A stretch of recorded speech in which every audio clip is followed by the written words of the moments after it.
बांझ बहू की कहानी। रेणुका की शादी बहुत अच्छे परिवार में हुई थी। रेणुका के ससुराल में उसकी सास और पति रहता था। रेणुका की शादी को अब 6 साल होने को आए थे, तभी एक दिन रेणुका की छठी सालगिरह होती है।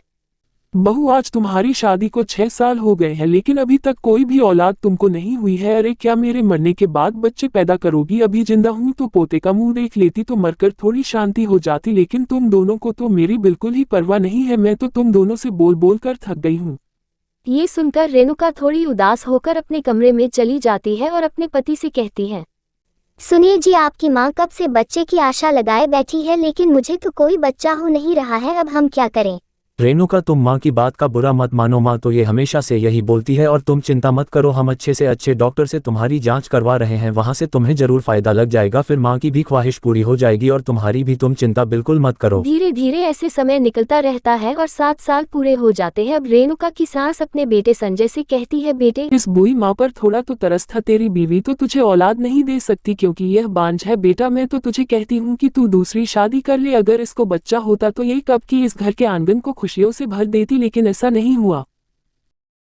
माँ, ये तुम कैसी बातें कर रही हो? रेणुका मेरी पत्नी है, मैं उसे कैसे छोड़ सकता हूँ? अगर उसे औलाद नहीं हो रही तो उसमें उसका क्या कसूर है? मैं ऐसा बिल्कुल नहीं करूंगा। माँ, रेणुका ही मेरी पत्नी है और मैं उसके साथ खुश हूँ, और मैं ना कभी दूसरी शादी के बारे में सोचा है और ना मैं करूंगा। माँ, आप बेकार की जिद मत करो।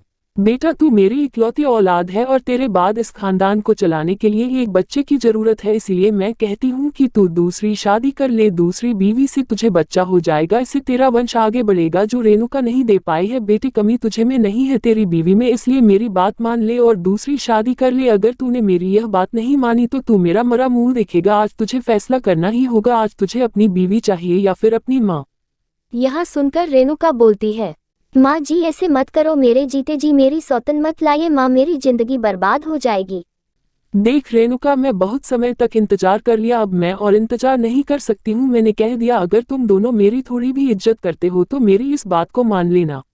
संजय की माँ ने अब जिद पकड़ ली थी। संजय की माँ ने खाना पीना सब कुछ छोड़ दिया। ऐसे ही 7 दिन बीत जाते हैं और एक दिन संजय की माँ बेहोश होकर गिर जाती है। तब संजय उसकी माँ से कहता है, माँ, तुम ऐसा क्यों कर रही हो? तुम्हें पता है कि मैं ऐसा नहीं कर सकता हूँ, क्योंकि रेणुका भी किसी की बेटी है। हम उसके साथ ऐसा नहीं कर सकते हैं। चलो माँ, अपनी जिद छोड़ो और खाना खा लो। तुम्हें आज 7 दिन हो गए हैं बिना खाए पिए। माँ, अपनी जिद छोड़ दो और खाना खा लो। ठीक है बेटा, मत मान मेरी बात। जाकर मेरी चिता जलने की तैयारी कर ले। जब मैं मर जाऊंगी तभी तेरे मन को शांति होगी। तुम मत कर दूसरी शादी।